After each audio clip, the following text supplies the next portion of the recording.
Hi, ഇന്ന് നമ്മൾ ഒരു ഇൻ്റർനെറ്റിൻ്റെ സ്പീഡ് ചെക്ക് ചെയ്ത് നിങ്ങളെ ഒരു എക്സ്പെരിമെൻ്റ് ആയിട്ട് കാണിച്ചു തരാം. ഇപ്പോൾ നമ്മൾ കണക്ട് ചെയ്തേക്കുന്നത് ഒരു വൈഫൈ റൗട്ടർ എൻ്റെ മെയിൻ വൈഫൈയിൽ പെയർ ചെയ്തതിന് ശേഷം അതിൻ്റെ ലാൻ പോർട്ടിലേക്ക് ലാൻ കേബിൾ കണക്ട് ചെയ്തതിന് ശേഷം കാണുന്ന സ്പീഡാണ് നിങ്ങളിപ്പോൾ കണ്ടുകൊണ്ടിരിക്കുന്നത്. 35 Mbps ആണ് നമ്മുടെ പ്ലാൻ. 35 Mbps തന്നെ അപ്ലോഡിങ്ങും ഡൗൺലോഡിങ്ങും നമുക്ക് ഏകദേശം കിട്ടുന്നുണ്ട്. ഓക്കെ, അപ്പോൾ നമ്മൾ ലാൻ വഴിയാണ്. ഇനി നമ്മൾ ലാൻ ഡിസേബിൾ ചെയ്തതിന് ശേഷം നമ്മൾ വൈഫൈയിലേക്ക് കണക്ട് ചെയ്യുകയാണ് കേട്ടോ.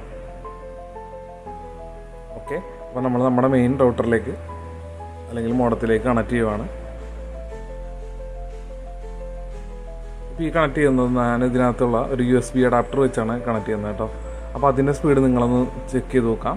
അപ്പോൾ നമുക്ക് കിട്ടുന്ന സ്പീഡ് വളരെ കുറവാണ്. ഏകദേശം 7 Mbps സംതിങ് ആണ് കിട്ടുന്നത് നമുക്ക് അപ്ലോഡിങ്ങും ഡൗൺലോഡിങ്ങും.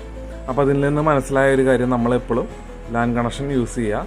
വൈഫൈ റൗട്ടറിലെ വില കുറഞ്ഞ വൈഫൈ അഡാപ്റ്റർ വാങ്ങിക്കഴിഞ്ഞാൽ ഇതായിരിക്കും കണ്ടീഷൻ കേട്ടോ.